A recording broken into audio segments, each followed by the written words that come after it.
Hello guys, how are you? I'm Hardeep Singh. Welcome back to your own YouTube channel. IELTS updates and recent exams. For more updates related to recent IELTS exam writing test topics, listening, reading, practice test, and speaking, you got guesswork. Please, guys, participate in everyday listening and reading practice test to achieve your desired band score in your actual IELTS exam. Please hit the like and subscribe button. Press the bell icon for the upcoming notifications.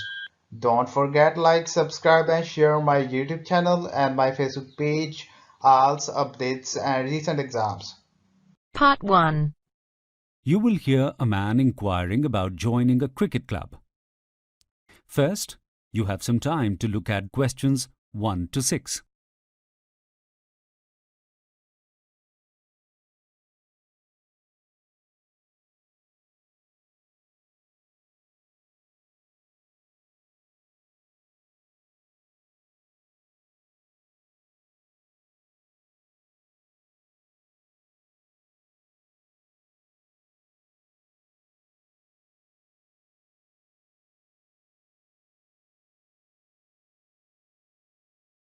Hello, Monarch Cricket Club.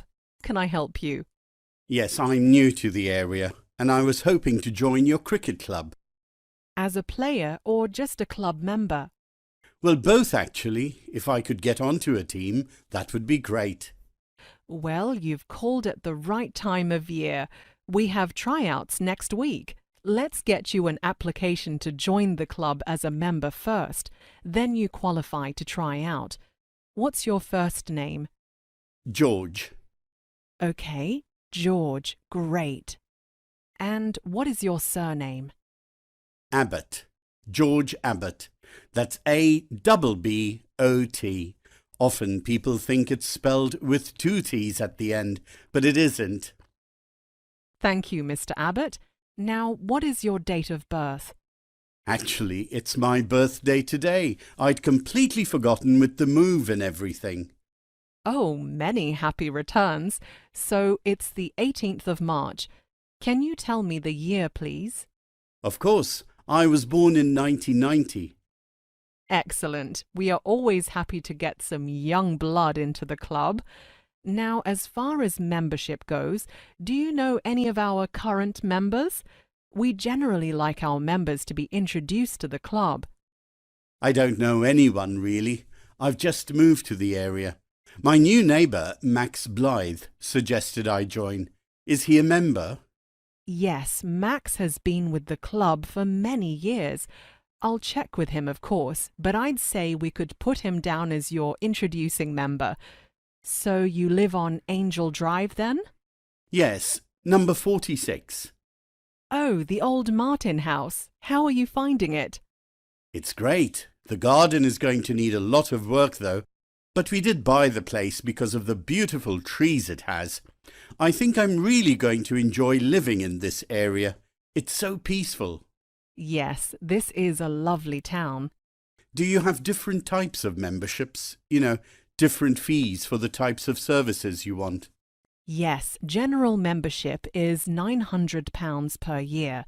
That gives you access to the clubhouse and restaurant and 2 free tickets to all home matches.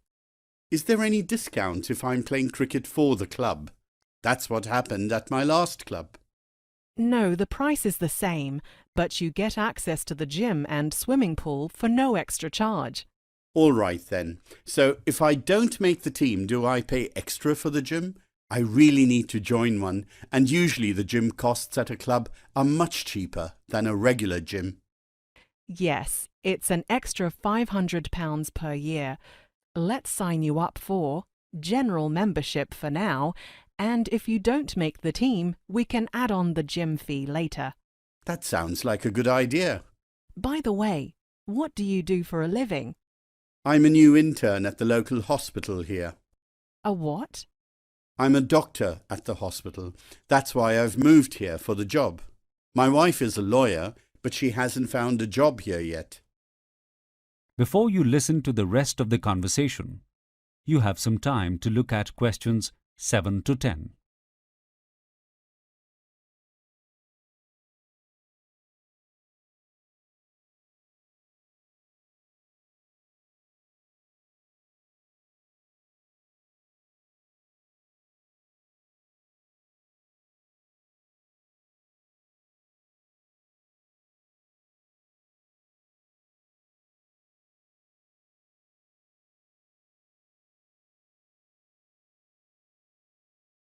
Now let's sign you up for tryouts while I have you on the phone. Yes, when are they? This Saturday on the Oval at 9 a.m. Are you a bowler or a batsman? Or perhaps you are an all-rounder? I wish I were an all-rounder, but no, I'm a bowler. That's interesting. We are always looking for bowlers. And what was the last team you played for? I played the last 3 seasons with the Hillside Cricket Club in Dorset. That's where I was living until I moved here. I was born in the village of Hillside. In Dorset, did you say? Is that D-O-R-S-E-T? Yes, we actually won the county championship last year. How many years have you been playing cricket? All my life, really, but I've been playing competition cricket 17 years. Most people start when they are around 15 years old, but I started younger. OK, thank you very much. I'll give this information to the coach, so he will be expecting you on Saturday. Then you can come into the clubhouse and finalise your application. So, will I see you on Saturday? Yes, see you then. Goodbye. That is the end of part 1. You now have half a minute to check your answers.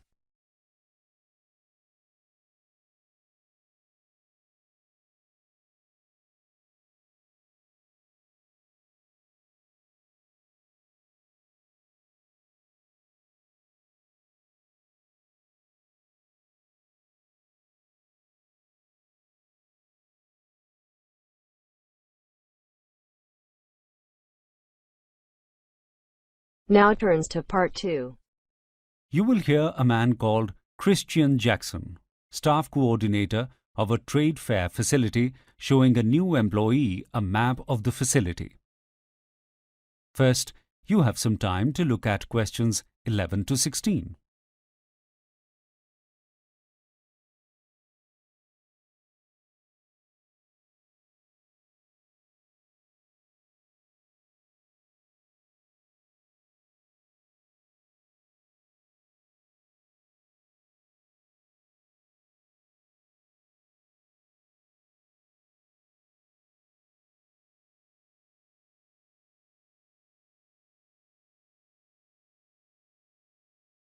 Welcome everyone to this year's Sales Motivation Conference.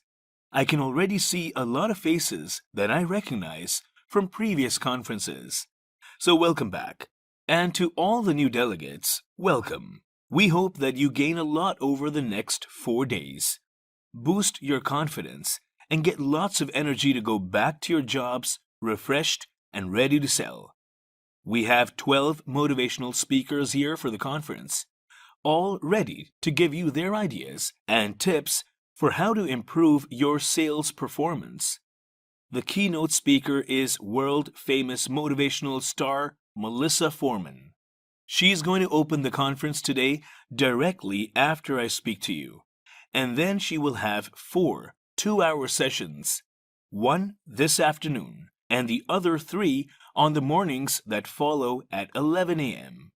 Her presentation is called Bounce Back, and it is an entertaining talk about how to take the knockbacks and refusals, how to turn them around, and how to succeed in the long run. When you attend Melissa's talk, you will also have the opportunity to buy a signed copy of her latest book with the same title as her presentation at a discounted rate. Melissa is giving the same talk 4 times. So we ask that you only attend her talk once so others are able to get to see it. I know that many of you have decided to attend this conference just to hear Melissa speak, but make sure you make the most of the other great motivators on our roster, who all have incredibly inspiring offerings.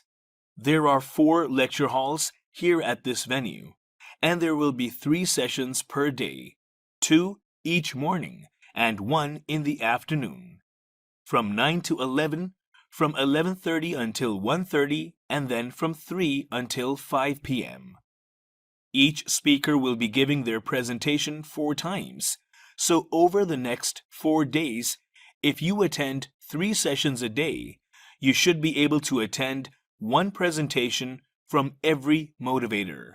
You might not all be able to achieve this because not only do we have talks from speakers, but quite a few interactive workshops where you will be able to work on your selling skills together. As you know, the theme of this conference is making the buy. With this, we mean putting the focus on the buyer. Often, sales methods are based on making the sale and using high-pressure techniques. This hard sell strategy is stressful for both the salesperson and the buyer. We want to help you find ways of making the buyer come to you after your initial pitch, making them feel more in control of a purchasing situation, and ultimately more willing to buy product from you. Whether you are selling insurance, cars, clothing, or electronics, this conference will teach you skills that you can take away and put into practice. If your sales have been in a lull, we are hoping that the next few days will get you feeling positive and proactive again. We want to send you back out into the world completely prepared to work as the top salespeople in your fields. Before you hear the rest of the conversation, you have some time to look at questions 17 to 20.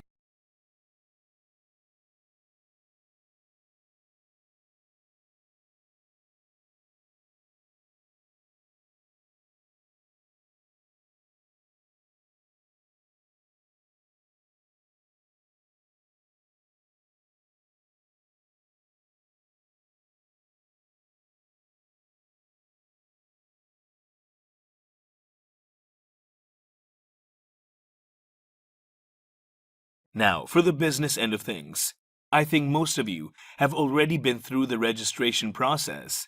If not, we ask that you get that out of the way before you attend any sessions, and the conference fee should be paid in full. If you have driven here today and just registered, use the free parking card you received when you registered to leave the car park this evening. If you try to leave without being able to show your card, you will be charged for parking. So make sure you keep it with you. We ask that you wear your ID cards at all times when in the building. I probably don't need to tell you that this is a non-smoking venue, which includes outside in front of the building. Lunch will be available in the banquet hall every day from 1:30 until 3, where there will be a buffet that also has vegetarian and vegan options. There are 6 seating areas with tea and coffee facilities scattered all over the venue. There are also plenty of power stations to charge your phones and laptops. We ask that all telephones be turned off during sessions, and any recording of sessions is not permitted. If anyone has any questions, the registration desk will be staffed for the entirety of the conference, and they will help you with anything you need. So again, welcome to our motivational conference, and we hope the next few days will get you all fired up to and ready to succeed in a very competitive and fast-paced work environment. That is the end of part 2. You now have half a minute to check your answers.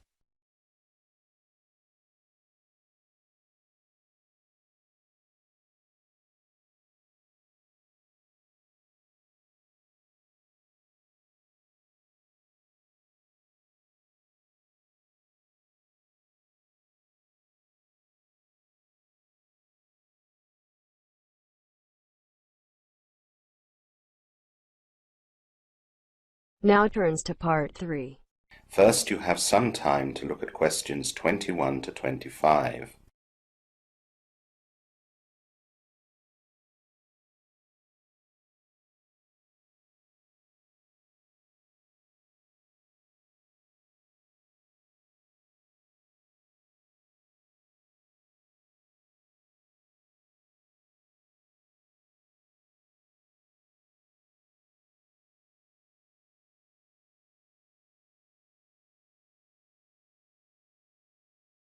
Good morning. Your name is Claire Sanders, isn't it? That's right. Well, Claire, as we explained in the letter, in this interview I'd like to talk about some of the things that you mentioned in your application form. such as your experience and academic background. I see. Now, for your undergraduate degree, you studied geography, right? That's correct. At the Scottish National University. SNU is a very prestigious university. Apart from that, were there any other reasons that you chose to study there? Well, you're correct in suggesting that the main reason I went there was due to the superior quality of the university, but there were two other reasons. The first was that it is reasonably far from my home. I wanted to be as independent as possible from my family whilst I was studying, and felt that that was one way of achieving that aim. The other reason was that the university offered an excellent program of summer work in developing countries, and that's something I was very keen on. That would be the Livingstone project. That's right. I'd like to return to that in a minute. Let me just check the optional courses you took in your third year. The two compulsory courses were methodology in geography and statistical analysis. And I chose infrastructure, development issues and geology in addition to those. I see. You now have some time to look at questions 26 to 30.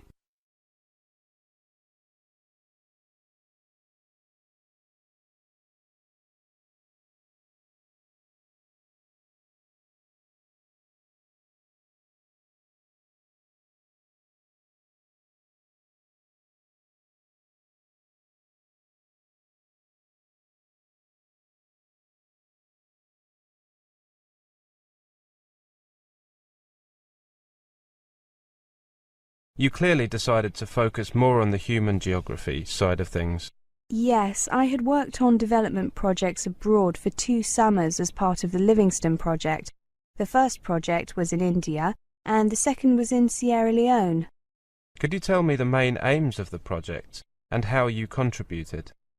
The Indian project was to ensure that a village had adequate supplies of fresh water and adequate sanitation. On that project, my role was to help lay pipes and put together various pieces of equipment. The project in Sierra Leone involved improving the infrastructure. The aim was to create rudimentary roads between villages so that they could receive aid and so that they could get agricultural products, particularly fruit and vegetables, to the capital and larger towns. My job was to help choose the best route for the roads, minimizing any impact on the environment while maximizing efficiency. How did you find the experiences? The Indian project was helpful in that it was my first experience abroad, and I got to see how small development projects can really make a difference. However, I found the climate, well, it was extremely hot and humid, and we were doing a lot of physical work, so it was, well, it made you appreciate air conditioning for a start. The second project, well, I enjoyed that a lot more. There was some physical work, but we had some machinery to help us clear paths through vegetation. I really enjoyed being able to put what I had learned into practice. For example, we had to choose a route on a map first of all, according to the contours of hills and valleys. Then we had to explore the ground and check that it was really a suitable route. And now you've decided to take a master's degree in development studies as a result. Great. Well, I just have a few more questions regarding... That is the end of part 3. You now have half a minute to check your answers.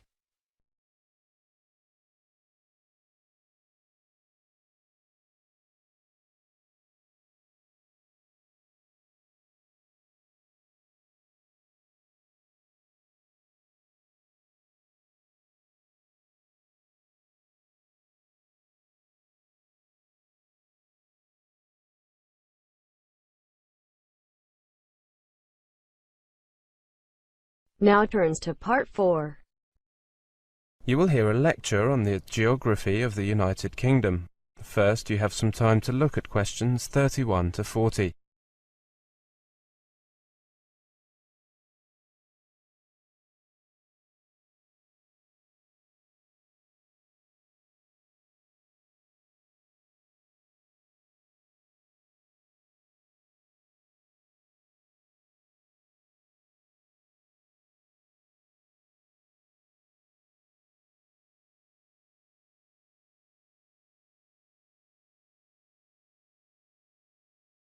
Welcome to this introductory lecture on the geography of the United Kingdom. The UK, with a total population of over 60 million, consists of Great Britain and Northern Ireland. Great Britain comprises England, Scotland and Wales. England is the largest country of the UK, with some 52 million people. It is mainly a lowland country, with some upland areas in the north and west. The capital is London, with about 7 million people.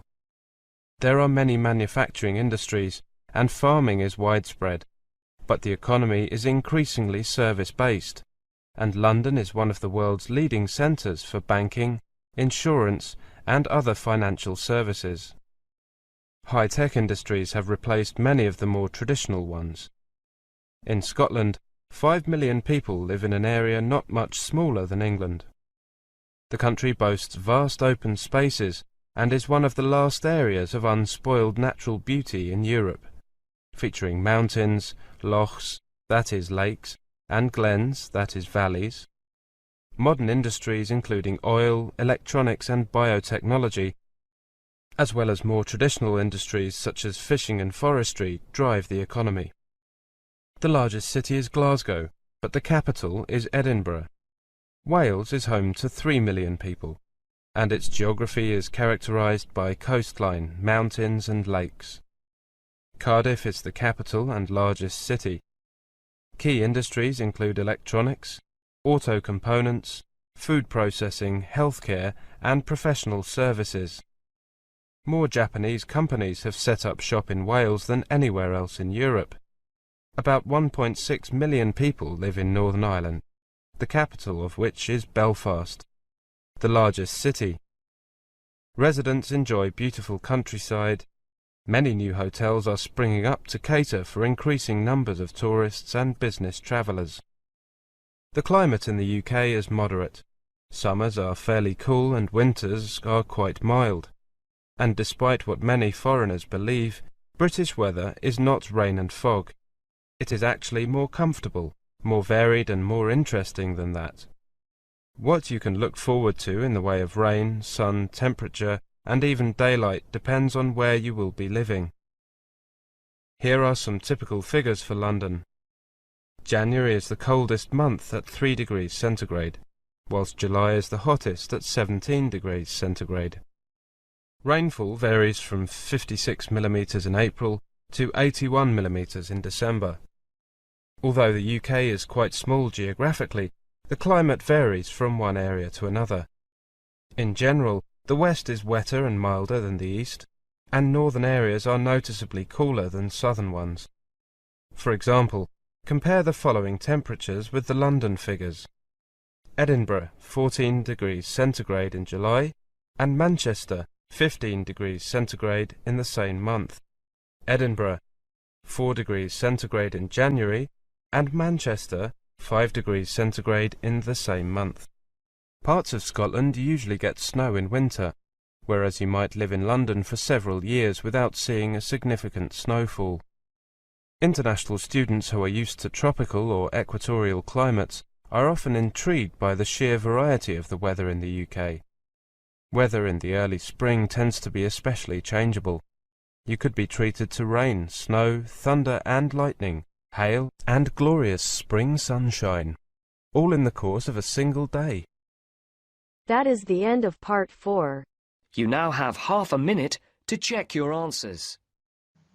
So guys, don't forget like, subscribe and share my YouTube channel and my Facebook page, IELTS updates and recent exams. For more updates related to recent IELTS exam writing test topics, listening, reading, practice test and speaking, you got guesswork. Please guys, participate in everyday new IELTS listening and reading practice tests to achieve your desired band score in your actual IELTS exam. For more IELTS material, visit my official website www.ieltsupdatesandrecentexams.com. The link is given below in the description. If you need PDF files of latest IELTS material, then please join my Telegram channel. So guys, please write your score below the comment section. Again, thanks for listening. God bless you all guys. Stay tuned, stay safe.